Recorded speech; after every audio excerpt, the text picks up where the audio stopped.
ఉప ఎన్నిక అనివార్యం అని తేలిపోయిన రోజే అగ్గి రాజుకుంది. అంతకంతకు పెరగడమే తప్ప అది ఎంత మాత్రం తగ్గలేదు. ఓవైపు పోలింగ్ డేట్ దగ్గరకు వచ్చేసింది. అధికారులు అన్ని ఏర్పాట్లు చేస్తున్నారు. పోలీసులేమో బందోబస్తు విషయంలో లెక్కలేసుకుంటున్నారు. అయినా సరే పులివెందుల్లో ఎన్నికల వేడి మరింత ఎక్కువ అవుతోందే తప్ప ఏం మాత్రం తగ్గడం లేదు. పొలిటికల్ గా నాయకుల మధ్య రచ్చ కొనసాగుతూనే ఉంది. పులివెందుల సాక్షిగా వైసీపీ టీడీపీ మధ్య రాజకీయ యుద్ధం నడుస్తోంది. రేపు సాయంత్రం 5 గంటలకు పులివెందుల ఒంటిమిట్ట జెడ్పీటీసీ ఉప ఎన్నికల ప్రచారానికి తెరపడనుండడంతో మాటల తూటాలకు మరింత పదును పెంచారు. దీంతో కేసులు గొడవలతో పులివెందుల హోరెత్తుతోంది. అటు టీడీపీ నుంచి మంత్రులు ఎమ్మెల్యేలు ప్రచారాన్ని హోరెత్తిస్తుంటే ఇటు వైసీపీ నుంచి మాజీ మంత్రులు సీనియర్ నేతలు పార్టీ అభ్యర్థుల వెంట తిరుగుతున్నారు.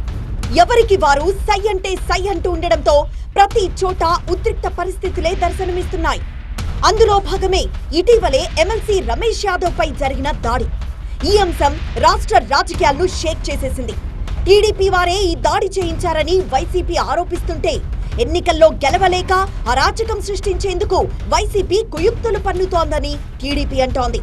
పరస్పరం ఫ్లెక్సీలు బ్యానర్లు చింపుకోవడం, ఒకరిపై ఒకరు దాడులకు తెగబడుతూ ఉండడం స్థానిక పరిస్థితులను ఉద్రిక్తంగా మారుస్తున్నాయి. ఒకరిపై ఒకరు ఫిర్యాదులు చేసుకుంటూ ఉండడంతో పోలీసులు తలపట్టుకోవాల్సిన పరిస్థితి ఏర్పడింది. ఈసీ వ్యవహరిస్తున్న తీరుపైన అభ్యంతరం వ్యక్తం చేస్తోంది. విజయవాడలో రాష్ట్ర ఎన్నికల సంఘం అధికారులను కలిసిన వైసీపీ నేతలు పులివెందుల్లో టీడీపీ దౌర్జన్యాలపై చర్యలు తీసుకోవాలని వినతి పత్రం సమర్పించారు. వ్యవస్థను నిర్వీర్యం చేస్తున్నారన్న మాజీ మంత్రి పేర్ని నాని ప్రజాస్వామ్యాన్ని హత్య చేస్తుంటే రాష్ట్ర ఎన్నికల కమిషన్ పట్టించుకోకపోవడం దారుణమని ఆరోపించారు. కడప జిల్లా కలెక్టర్, ఎస్పీ టీడీపీకి అనుకూలంగా పనిచేస్తున్నారన్నారు పేర్ని నాని. గోడకి చెప్పినా ఒకటే, వీళ్ళకి చెప్పినా ఒకటే అన్న చందాన ఇవాళ ప్రజాస్వామ్యాన్ని కంచే చేనుమేసిన చందాన ఎన్నికల కమిషన్, రాష్ట్ర ఎన్నికల కమిషన్, జిల్లా రెవెన్యూ యంత్రాంగం, జిల్లా కలెక్టర్, జిల్లా ఎస్పీ అందరూ కలిసి పులివెందులలో ఆ ట్రాలో ఒక జెడ్పీటీసీ కోసం చంద్రబాబు కాళ్ళ దగ్గర ఈ ప్రజాస్వామ్యాన్ని కూనీ చేసి శవాన్ని వాళ్ళ కాళ్ళ దగ్గర పడేసే పరిస్థితుల్లో వాళ్ళు వ్యవహరిస్తున్నారని ఖండిస్తున్నాం వైఎస్ఆర్ కాంగ్రెస్ పార్టీగా. పులివెందుల్లో ఎలాగైనా గెలవాలని టీడీపీ కుట్రలు చేస్తోందన్నారు వైసీపీ మాజీ ఎమ్మెల్యే రాచమల్లు శివప్రసాద్ రెడ్డి. దౌర్జన్యాలు చేసి రిగ్గింగ్ కు పాల్పడేందుకు టీడీపీ ప్రయత్నాలు చేస్తోందంటూ సంచలన ఆరోపణలు చేశారు. నల్గొండవారిపల్లెలో వైసీపీ ఎమ్మెల్సీపై టీడీపీ నేతలు దాడి చేసిన నిందితులపై ఇప్పటి వరకు కేసులు నమోదు చేయలేదన్న రాచమల్లు రివర్స్ లో 50 మంది వైసీపీ కార్యకర్తలపైనే కేసులు పెట్టారని ఆగ్రహం వ్యక్తం చేశారు. ఎమ్మెల్సీ చట్టసభలో ఉన్నటువంటి గౌరవమైనటువంటి వ్యక్తి రమేష్ యాదవ్ ఎమ్మెల్సీ, అతని మీద దాడి చేసి గాయమైతే కూడా ఆసుపత్రికి పోతే కూడా బలమైన గాయాలు లేవంటే మరి పోలీసు చదువు నేను చదువుకోలే కానీ మరి డిఐజీ ప్రవీణ్ కుమార్ వాళ్ళు పెద్దోళ్ళు మరి మేము అడిగిన సమాధానం చెప్పాలా. ఇంకా ఆయన ఉద్దేశం ప్రకారం బలమైన దెబ్బలంటే సగం తిరిగి మెడ కోడిని కోసినప్పుడు కుక్క అంటే గుందులో పానం పెట్టేటప్పుడు అట్లా తిరిగి ఒకరో ఉండి గురుగురు అంటే ఇది బలమైన కానీ ఇప్పుడు పెట్టారు. పులివెందుల ఎన్నికను పార్టీ నేతలు సవాల్గా తీసుకోవాలంటున్నారు వైసీపీ నేత సతీష్ రెడ్డి. ఇది పులివెందుల పౌరుషానికి, లోకేష్ అహంకారానికి మధ్య జరుగుతున్న పోరాటం అంటున్న సతీష్ రెడ్డి మరోసారి సత్తా చూపిస్తామని సవాల్ విసురుతున్నారు. ఒక స్థాయిలో వాళ్ళందరినీ కూడా ఏదో రకంగా ఇబ్బంది పెట్టేటువంటి పరిస్థితి స్పష్టంగా కనపడుతున్నాయి. జగన్మోహన్ రెడ్డి గారి మీద అభిమానులైనటువంటి ప్రతి ఒక్కరికి చెప్తున్నాను, ఈ ఎన్నికలు ఒక ఛాలెంజ్గా తీసుకోండి. ఈ ఎన్నిక పులివెందుల పౌరుషానికి, ఈరోజు ఉన్నటువంటి ఈ లోకేష్ అహంకారానికి, ఈ రెడ్ బుక్ అహంకారానికి జరుగుతున్నటువంటి పోరు, పులివెందుల్లో ఉన్నటువంటి జగన్మోహన్ రెడ్డి గారి ప్రతిష్టకు భంగం కలిగించాలనేదే వీళ్ళ లక్ష్యం.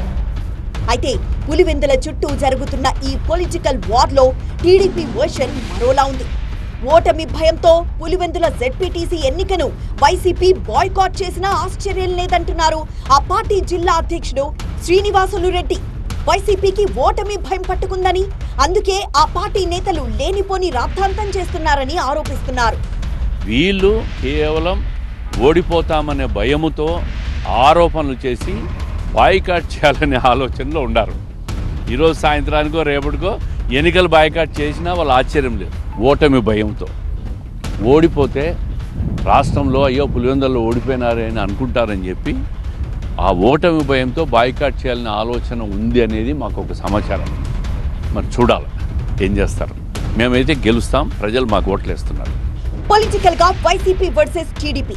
కాకపోతే మధ్యలో మరో ఇష్యూ చేరడం కలకలం రేపుతోంది.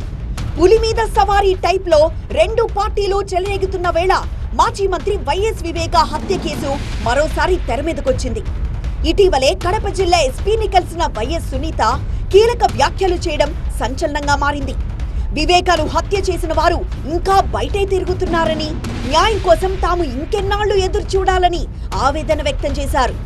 నాన్నను మర్డర్ చేశాక ఎప్పుడైతే అవినాష్ నాకు లెటర్ తీసుకొచ్చాడో, ఆదినారాయణ రెడ్డి, సతీష్ రెడ్డి, బీటెక్ రవి వీళ్ళందరూ నాన్న హత్యకు కారణమని లెటర్ తీసుకొచ్చారో, అసలు ఇట్లా ఇన్సిడెంట్కి, ఇట్లా నాన్న మర్డర్కి అవినాష్ సంబంధం ఉంటుందని ఎక్కడే కానీ అనుకోలేదు. నాకు అవినాష్ అంటే ఆ వీధిలో తిరుగుతున్న చిన్న పిల్లోడు, మేమందరం కలిసి ఆడుకుంటుంటే అవినాష్ పిల్లోనిలాగానే చూస్తుంటాం. అటువంటి మనిషి ఇట్లా మారుతాడు అన్న తలంపు ఎక్కడ కానీ రాలేదు.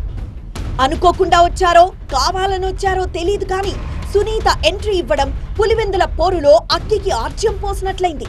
అంతేకాదు, పులివెందుల్లో హత్య రాజకీయాలు పోవాలంటూ ఆమె చేసిన వ్యాఖ్యలు ఎవరినో ఎక్కడో గట్టిగానే తగిలాయి. అందుకే ఇదంతా చంద్రబాబు స్కెచ్ లో భాగమేనంటూ దుమ్మెత్తిపోస్తున్నారు వైసీపీ నేతలు. సునీతను అడ్డు పెట్టుకుని ఈ జెడ్పీటీసీ ఉప ఎన్నికల్లో గట్టెక్కాలనే ఆలోచనలో టీడీపీ ఉందంటున్నారు. అయితే సునీత వ్యాఖ్యలకు తమకు సంబంధం ఏంటని ప్రశ్నిస్తోంది టీడీపీ. మొత్తానికి పులివెందుల ఒంటిమిట్ట జెడ్పీటీసీ బైపోల్స్ అనుక్షణం ఉత్కంఠభరితమన్నట్లుగా సాగుతున్నాయి.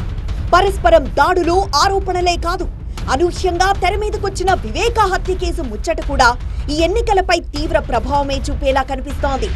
పులివెందుల్లో ఉప ఎన్నికల ఉద్రిక్తత ఎంతలా ఉందంటే బరిలో ఉన్న 8 మంది స్వతంత్ర అభ్యర్థులకు పోలీసులు గన్మెన్ సౌకర్యం కల్పించాల్సొచ్చింది.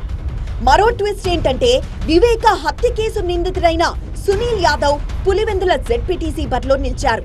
అంతేకాదు, వైసీపీకి వ్యతిరేకంగా ఆయన మాట్లాడుతున్న తీరు పొలిటికల్ గా చర్చనీయాంశమైంది. ఈ పరిణామాలన్నీ 12వ తారీఖు వరకు ఎటు దారి తీస్తాయన్నదే సస్పెన్స్ గా మారింది.